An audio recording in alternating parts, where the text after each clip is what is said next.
একজন চাষিকে জিজ্ঞেস করা হলো, নামাজ পড়েছেন? তিনি জবাব দিলেন, আমরা তো চাষাভুষা মানুষ, দিন আনি দিন খাই, আমাগো কি নামাজ পড়লে চলবো? নামাজ পড়লে কামকাজ করুম কখন? একজন চাকরিজীবীকে জিজ্ঞেস করা হলো, আপনি পড়েছেন? তিনি জবাব দিলেন, আমরা তো চাকরিজীবী, পরে চাকরি করি, সময়ের আগেই ডিউটিতে যেতে হয়, নয়তো কপালে থাকে বসের চোখ রাঙানি, নামাজের সুযোগ কই? এরপর একই প্রশ্ন করা হলো একজন ব্যবসায়ীকে।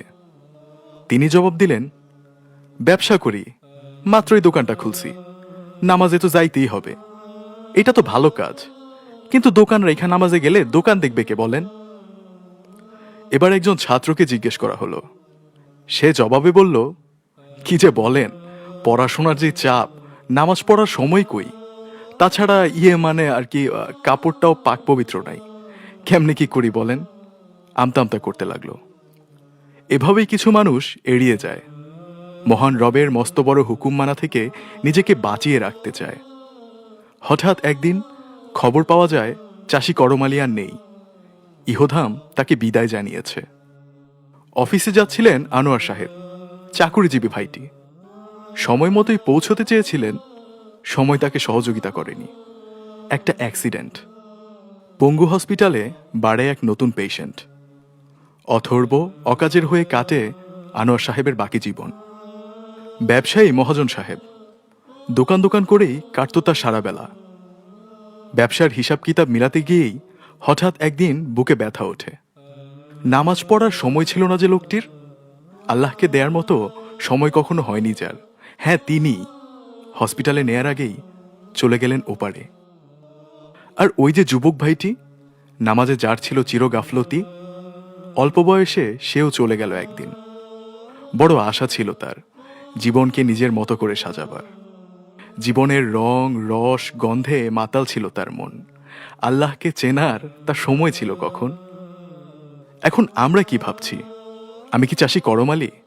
আমি কি আনোয়ার সাহেব? আমি কি ব্যবসায়ী মহাজন? কিংবা সেই ছাত্রটি? এত তাড়াতাড়ি মরব নাকি আমি? এখনো তো অনেক দেরি। অথচ মৃত্যু প্রতিদিনই আমাদের সামনে থেকে কাউকে না কাউকে নিয়ে যাচ্ছে। নশ্বর থেকে অবিনশ্বরের পথে কেউ না কেউ পাড়ি জমাচ্ছে। তবুও হুঁশ হয় না, আজানের শব্দেরা দোলা দেয় না, বন্ধ হয়ে থাকে হৃদয়ে মিনার। গুরুত্বপূর্ণ হলো পাড়া বা মহল্লার ছাত্রদের বা বেকার অথবা নামে মাত্র চাকুরিজীবী সারাদিন এদিক সেদিক ঘুরে বেড়াবে, আড্ডায় দিন কাটাবে, কিন্তু আজান হলে নামাজে যেতেই যত সমস্যা। এক এক জনের এক এক অজুহাত। কারো প্যান্ট খারাপ, কারো একটু তাড়া আছে, আবার কেউ কেউ আগামীকাল থেকেই নামাজ শুরু করবে, কিন্তু সে আগামীকাল আর আসে না।